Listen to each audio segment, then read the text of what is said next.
Nāc iekšā. Atvainojiet. Labrīt, doktor. Labrīt, profesor. Paldies, ka mani satikāt. Nemaz. Tātad jūs minējāt Lauru, vienu no saviem studentiem, pa tālu. Jā, tieši tā. Nu, pastāstiet man, kādas ir viņas grūtības? Nu, jā, mēs tikko esam sākuši mācību gadu, un es esmu pamanījis, ka Laura cīnās ar lasīšanu un rakstīšanu, lai gan viņai ir laba atmiņa par cita veida uzdevumiem. Kad es lūdzu viņu lasīt skaļi vai rakstīt, viņa šķiet iesaldē un bieži jūtas neērti. Es esmu noraizējies, ka viņa nespēja pārvarēt šīs grūtības. Es saprotu jūsu bažas. No tā, ko jūs aprakstāt, tā varētu būt īpaša mācīšanās grūtības, piemēram, disleksija, kas ietekmē viņas spēju lasīt un rakstīt, bet neietekmē viņas citas kognitīvās spējas. Vai esat pamanījuši kādas citas pazīmes? Jā, tiešām. Laura cīnās, lai ātri atpazītu burtus un atšifrētu sarežģītākus vārdus. Viņa bieži jauc līdzīgus burtus, piemēram, bec un de. Arī viņa šķiet ir ļoti nogurusi viegli, kad viņai ir jālasa vai jāraksta, un viņa mēdz bieži apstāties, lai labotu sevi. Tās ir pazīmes, kas var liecināt par disleksiju. Disleksija ir īpašs mācīšanās traucējums, kas ietekmē skaņu dekodēšanu vārdos, tekošu lasīšanu un rakstīšanu. Neskatoties uz šīm grūtībām, Laurai var būt kognitīvās un intelektuālās spējas normālā diapazonā, un ir svarīgi nesalīdzināt viņu ar citiem bērniem. Drīzāk mums būtu jāstrādā pie mācību līdzekļu pielāgošanas, lai tie atbilstu viņas vajadzībām. Tātad, kā mēs varam viņai praktiski palīdzēt? Es jau esmu mēģinājis dot viņai vairāk laika, lai veiktu viņas uzdevumus, bet tas šķiet nedarbojas. Noderīga stratēģija varētu būt kompensācijas rīku izmantošana, piemēram, programmatūras programmu lasīšana un rakstīšana, kas palīdzētu Laurai koncentrēties uz saturu, nevis ierobežojumiem, kas saistīti ar dekodēšanu. Vai arī mēs varētu izmantot koncepcijas kartes vai diagrammas, lai palīdzētu viņai labāk organizēt savas domas pirms rakstīšanas. Labi. Tātad, ja es izmantoju tehnoloģijas, lai atbalstītu viņu, viņa varētu justies ērtāk un koncentrēties uz saturu, nevis grūtībām. Tieši tā. Ideāli. Un kā ar emocionālo aspektu? Laura šķiet ļoti neapmierināta, kad viņa nevar labi lasīt. Emocionālais aspekts ir ļoti svarīgs. Laura varētu attīstīt zemu pašcieņu attiecībā uz viņas akadēmiskajām spējām, ja viņa nejūtas pienācīgi atbalstīta. Ir svarīgi, lai lasīšana un rakstīšana būtu ceļojums, nevis skrējiens. Mēs varētu viņu iedrošināt un uzslavēt katru mazo soli, ko viņa spēr, pārāk nekoncentrējoties uz kļūdām. Mēs varētu organizēt arī individuālas nodarbības, kurās Laura jūtas drošāk praktizēt. Jā, paņēmieni, kurus jūs ieteiktu, šķiet ļoti noderīgi. Un ilgtermiņā, kā mēs varam uzraudzīt viņas progresu?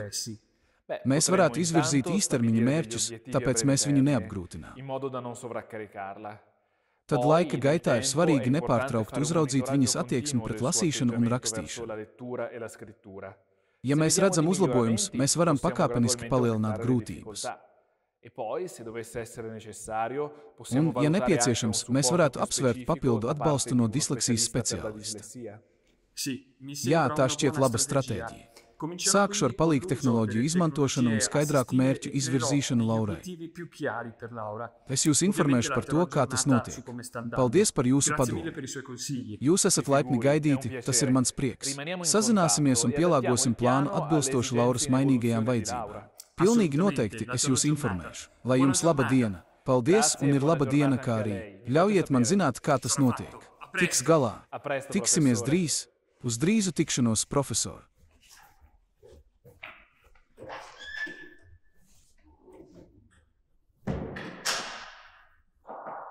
Jā, atvainojiet.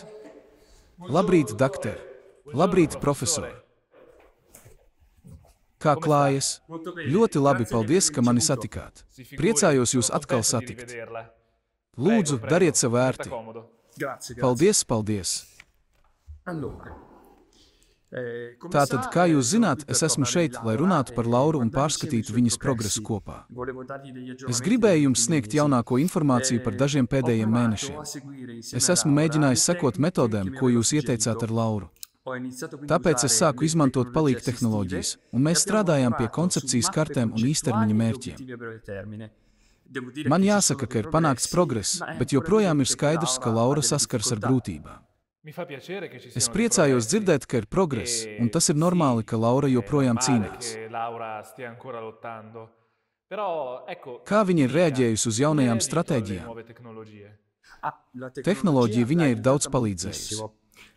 Laura jūtas vieglāk, veicot lasījumus ar teksta runas programmu, un palīdzošā rakstīšana dod viņai daudz lielāku pārliecību.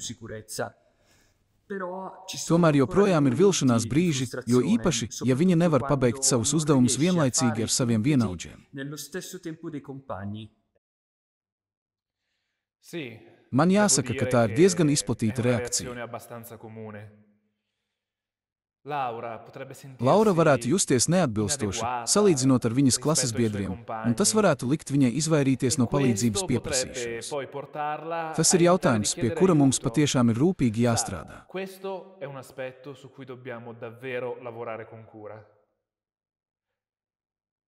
Varbūt mēs varētu ieviest vairāk pārdomu brīžu, tostarp pašnovērtējumu.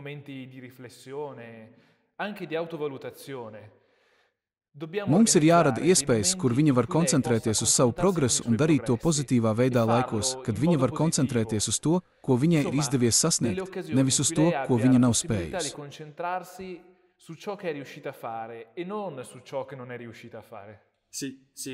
Tev taisnība. Mēs varētu mēģināt iegūt dažus pārskata mirkļus, kuros Laura var redzēt, cik daudz viņa ir uzlabojusies kopš gada sākuma. Turklāt man būtu jāpievērš lielāka uzmanība tam, lai viņa zinātu, ka ir pilnīgi normāli, ka viņai ir vajadzīga palīdzība un lielāks atbalsts. Tieši tā. Šāda veida pozitīva pieeja varētu viņai daudz palīdzēt. Arī tas būtu noderīgi, lai turpinātu veidot savu pašcieņu, izmantojot emocionālo atbalstu. Mēs varētu arī apsvērt iespēju vairāk iesaistīt viņas klases biedrus, iespējams, izmantojot sadarbības pasākumus. Kad Laura redz, ka citi ir gatavi viņu atbalstīt bez sprieduma, viņa var justies vieglāk un līdz ar to mazāk izolēta. Jā, tā šķiet laba ideja. Mēs varētu domāt par grupu aktivitātēm, kurās bērni strādā kopā un Laura nejūtas pakļauta spiedienam.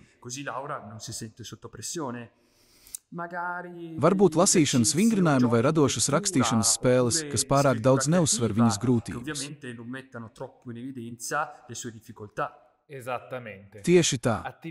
Šādi pasākumi, jautrība un sadarbība var samazināt stresa risku.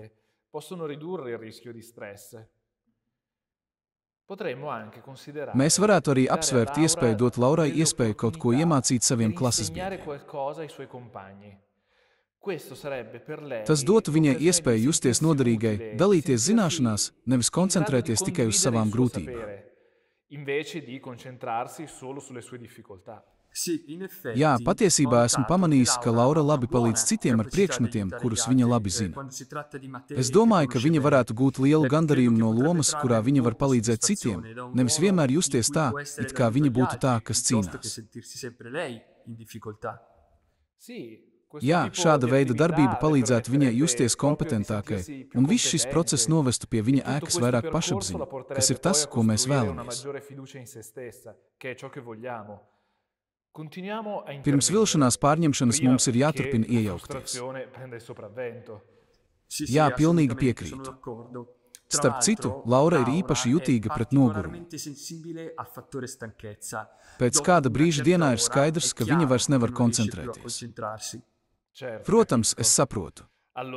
Tātad vienkāršākais risinājums šķiet ir plānot biežākus pārtraukumus visas dienas garumā, lai palīdzētu viņai labāk pārvaldīt nogurumu.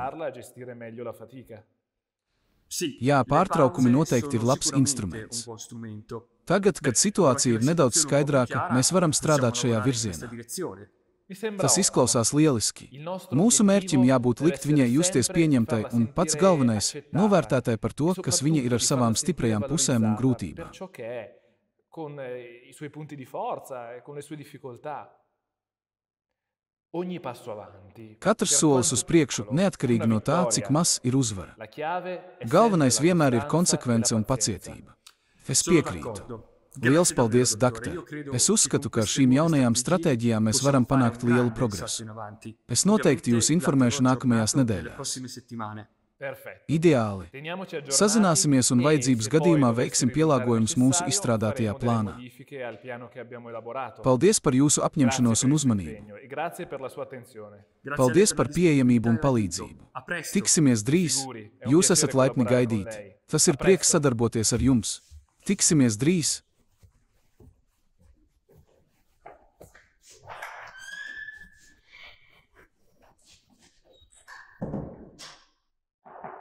Lūdzu, atvainojiet, labu rītu, doktor.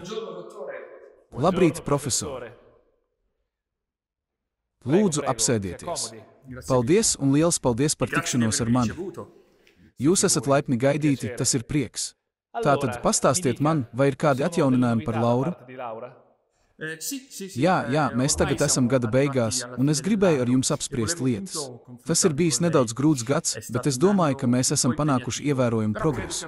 Pirmkārt, es varu teikt, ka Laura ir daudz pārliecinātāka, lūdzot palīdzību, kad viņa kaut ko nesaprot, nejūtot kaunu.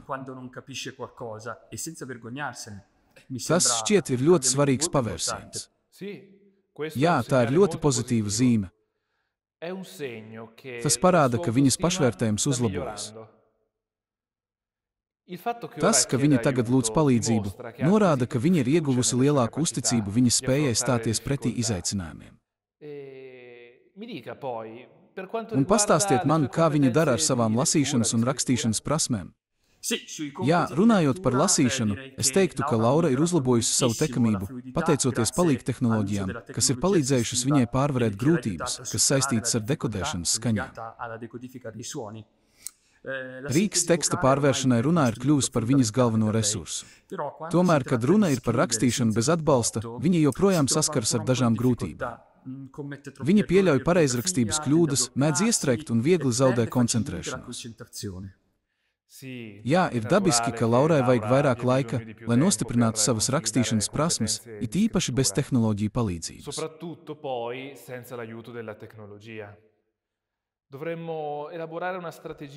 Mums būtu jāizstrādā stratēģija, lai to panāktu. Viena pieeja nākamajam gadam varētu būt turpināt atbalstīto rakstīšanu, bet arī savienot to ar vingrinājumiem, kuru mērķis ir stiprināt viņas pareizrakstības atmiņu un uzlabot tekamību. Affiancarla gradualmente a degli esercizi mirati a rafforzare la memoria ortografica e poi anche la fluidità. Tad mēs varētu arī turpināt darbu pie domas organizēšanas metodēm, piemēram, prāta kartē. Jā, tas izklausās kā lieliska stratēģija. Vēl viena lieta, ko esmu pamanījis, ir tas, ka Laura ir sākusi daudz vairāk piedalīties grupu aktivitātēs. Viņa vēl nav pilnīgi ērta, bet aktivitātēs ar saviem vienaudžiem viņa šķiet mazāk atsaukta nekā iepriekš. Tas ir tā, it kā viņa labāk apzinātos, ka viņa nav vienīgā, kas saskars ar grūtībām. Tas ir liels solis uz priekšu. Sociālā mijiedarbība Laurai ir ļoti svarīga, jo īpaši tāpēc, ka tā ļauj viņai uztvert mācīšanās grūtības kā kaut ko dabisku, kaut ko tādu, kas nepadara viņu sliktāku par citiem.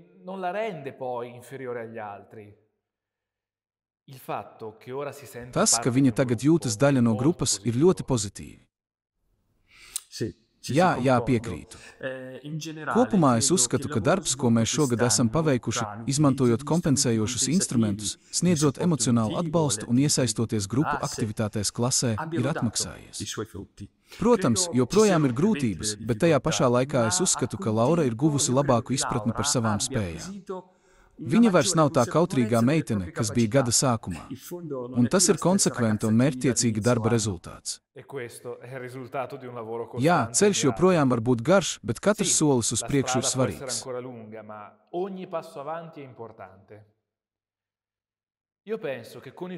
Es uzskatu, ka ar pareizo atbalstu Laura var turpināt augt arī nākamgad. Es piekrītu. Joprojām ir jomas, pie kurām jāstrādā, bet es esmu optimistisks.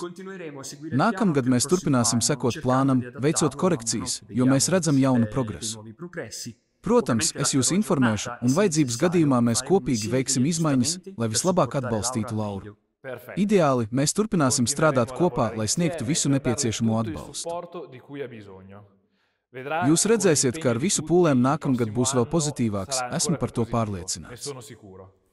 Pilnīgi noteikti. Paldies vēlreiz par palīdzību un atbalstu šajā mācību gadā. Paldies par sadarbību, tas bija prieks. Tiksimies drīz!